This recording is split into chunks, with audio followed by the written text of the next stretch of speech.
नमस्कार साथियों। घटना चक्र सीरीज के तहत आज से हम लोग भारतीय राज्य व्यवस्था एवं शासन को शुरू कर रहे हैं। घटना चक्र का बुक है और ये नवीनतम संशोधित संस्करण 2022 का है। इसको देखेंगे और इसका क्वेश्चन को भी देखेंगे।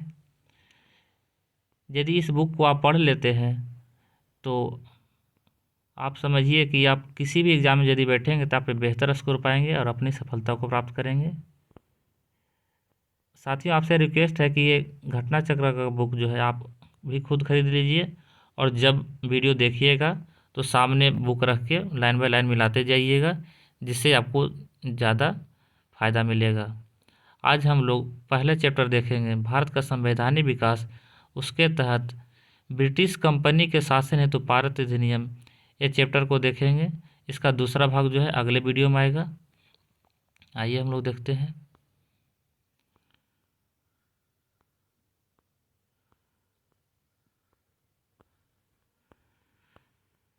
भारत का संवैधानिक विकास, इसको हम लोग 2 चरण में देखेंगे। पहला है ईस्ट इंडिया कंपनी के शासन हेतु पारित ब्रिटिश संसदीय अधिनियम 1773 से 1853 के समय का। ब्रिटिश ताज के शासनाधीन पारित अधिनियम 1858 से 1947। कंपनी के शासन हेतु पारित अधिनियम। साथियों, आप लोग भी किताब को सामने रख के लाइन बाय लाइन मिलाते जाइए, जिससे आपको फ़ायदा मिलेगा, आपको ज़्यादा याद होगा। ब्रिटिश संसद के 1773 के रेगुलेटिंग एक्ट के द्वारा बंगाल के गवर्नर को बंगाल का गवर्नर जनरल पद नाम दिया गया एवं उसकी सहायता के लिए एक 4 सदस्यीय कार्यकारी परिषद का गठन किया गया, जिसका कार्यकाल 5 वर्ष रखा गया। इस एक्ट के अनुसार वारेन हेस्टिंग बंगाल का प्रथम गवर्नर जनरल बना। एक क्वेश्चन विभिन्न एग्जाम में बार बार रिपीट होता है, बंगाल का प्रथम गवर्नर जनरल कौन बना? तो ये वारेन हेस्टिंग। तथा फ्रांसिस क्लेवरिंग, मानसन और बॉरवेल काउंसिल के सदस्य नियुक्त हुए। सब परिषद गवर्नर जनरल को बंगाल में फोर्ट विलियम की प्रेसिडेंसी के सैनिक एवं असैनिक शासन का अधिकार दिया गया तथा इसे प्रमुख मामलों जैसे विदेश नीति में मद्रास और बम्बई की प्रेसिडेंसियों का अधीक्षण भी करना था।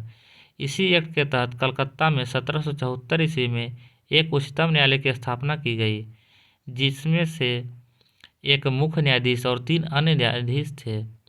कंपनी के कर्मचारियों को निजी व्यापार करने तथा भारतीयों से उपहार लेने से प्रतिबंधित किया गया। पिट्स इंडिया एक्ट 1784 द्वारा कंपनी के राजनीतिक और व्यापारिक कार्यों का पृथक्करण किया गया। इस एक्ट के में निदेशक मंडल को कंपनी के व्यापारिक मामलों के अधीक्षण की अनुमति तो दी गई, परंतु राजनीतिक मामलों के प्रबंधन के लिए नियंत्रण बोर्ड का गठन किया गया। 1786 के अधिनियम के द्वारा गवर्नर जनरल को विशेष परिस्थितियों में अपनी परिषद के निर्णय को निरस्त करने अथवा लागू करने का अधिकार प्रदान किया गया। गवर्नर जनरल को प्रधान सेनापति की शक्तियां भी प्रदान की गई। ये दोनों अधिकार सर्वप्रथम लॉर्ड कॉर्नवालिस ने प्राप्त किए। 1793 के चार्टर एक्ट के अंतर्गत कंपनी के अधिकारों को 20 वर्ष के लिए बढ़ा दिया गया। 1813 के चार्टर एक्ट द्वारा पहली बार भारतीयों की शिक्षा पर प्रति वर्ष 1 लाख रुपये खर्च करने का ओपंद किया गया। कंपनी के भारतीय व्यापार के एक अधिकार को समाप्त कर दिया गया। यद्यपि चीन के साथ तथा चाय के व्यापार पर उसका एक अधिकार बना रहा। 1833 के चार्टर एक्ट द्वारा बंगाल के गवर्नर जनरल को संपूर्ण भारत का गवर्नर जनरल बना दिया गया। इस चार्टर एक्ट की धारा 87 के अनुसार कोई भी भारतीय केवल धर्म, जन्म स्थान, वंश और वर्ण के आधार पर सरकारी सेवाओं के लिए अयोग्य नहीं समझा जा सकता था। देश की शासन प्रणाली का केंद्रीयकरण कर दिया गया। लॉर्ड विलियम बेंटिक भारत का प्रथम गवर्नर जनरल था। ये भी विभिन्न एग्जाम में बार बार पूछता है, भारत का प्रथम गवर्नर जनरल कौन था? Lord William Bentinck. कंपनी के समस्त व्यापारिक कार्य समाप्त कर दिए गए तथा भविष्य में उसे केवल राजनीतिक कार्य ही करने थे। गवर्नर जनरल की परिषद में एक कानूनी सदस्य 14 सदस्य को सम्मिलित किया गया। सर्वप्रथम मैकाले को कानूनी सदस्य के रूप में शामिल किया गया। इस एक्ट के तहत सब परिषद गवर्नर जनरल को पूरे भारत के लिए कानून बनाने का अधिकार प्रदान किया गया था। इसी एक्ट में नियुक्तियों के लिए योग्यता संबंधी मानदंड अपनाकर भेदभाव को समाप्त किया गया। 1853 के चार्टर एक्ट द्वारा विधायी शक्तियों को कार्यपालिका शक्तियों से पृथक करने की व्यवस्था की गई। विधि निर्माण हेतु भारतीय विधान परिषद की स्थापना की गई। सिविल सेवकों की भर्ती एवं चयन हेतु खुली प्रतियोगिता का शुभारंभ किया गया। आइए हम लोग इस चैप्टर से प्रश्न को देखते हैं, और ये प्रश्न विभिन्न एग्जाम में पूछे गए, वही सिलेक्टेड क्वेश्चन इसमें दिए गए हैं। तो इसका हम क्वेश्चन पढ़ेंगे, उसके बाद जो इसका सही आंसर वही पढ़ेंगे। चारों ऑप्शन पढ़ेंगे तो इसमें ज़्यादा समय लगेगा साथियों। पहला आंसर क्वेश्चन देखते हैं। निम्नलिखित में से किस अधिनियम में कलकत्ता में सर्वोच्च न्यायालय की स्थापना का प्रावधान किया गया था? तो रेगुलेटिंग एक्ट 1773 में।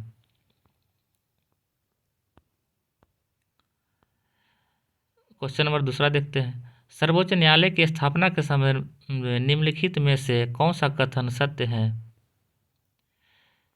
तो इसका आंसर ए है, यानी कि केवल एक सत्य है। तो सही कौन सा है? कलकत्ता में सर्वोच्च न्यायालय की स्थापना 1773 के रेगुलेटिंग एक्ट के द्वारा की गई थी, ये सही है। क्वेश्चन नंबर 3 देखते हैं, मिलाना है।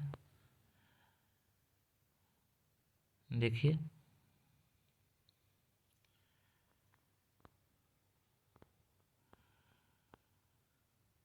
इसका ऑप्शन बी सही है, यानी कि ए का दूसरा सही है। तो नियंत्रण परिषद की स्थापना, इसका सही मिलेगा पिट्स का भारतीय अधिनियम 1784। बी का है सर्वोच्च न्यायालय की स्थापना नियामक अधिनियम 1773।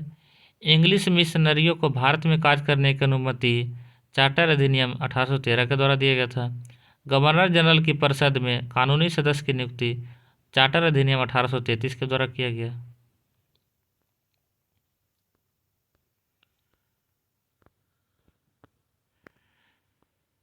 निम्नलिखित में से किससे भारत में अंग्रेजी शिक्षा की नींव पड़ी थी?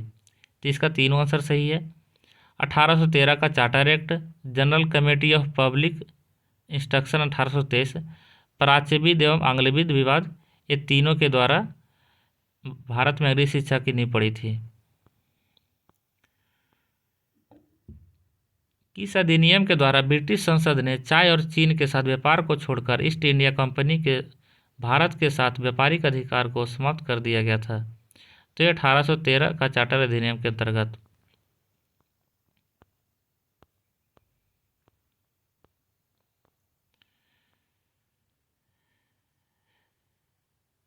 चार्टर एक्ट 1813 के संबंध में निम्नलिखित कथनों पर विचार कीजिए। इसमें से पूछ रहा है कौन सा सही है, तो इसमें से 1 और 2 सही है। आइए उसको देखते हैं। पहला में, इसने भारत में ईस्ट इंडिया कंपनी के व्यापार एकाधिपत्य को चाय का व्यापार तथा चीन के साथ व्यापार को छोड़कर समाप्त कर दिया गया। दूसरा है, इसने कंपनी द्वारा एक अधिकार में लिए गए भारतीय राज क्षेत्रों पर ब्रिटिश राज की संप्रभुता को सुदृढ़ कर दिया।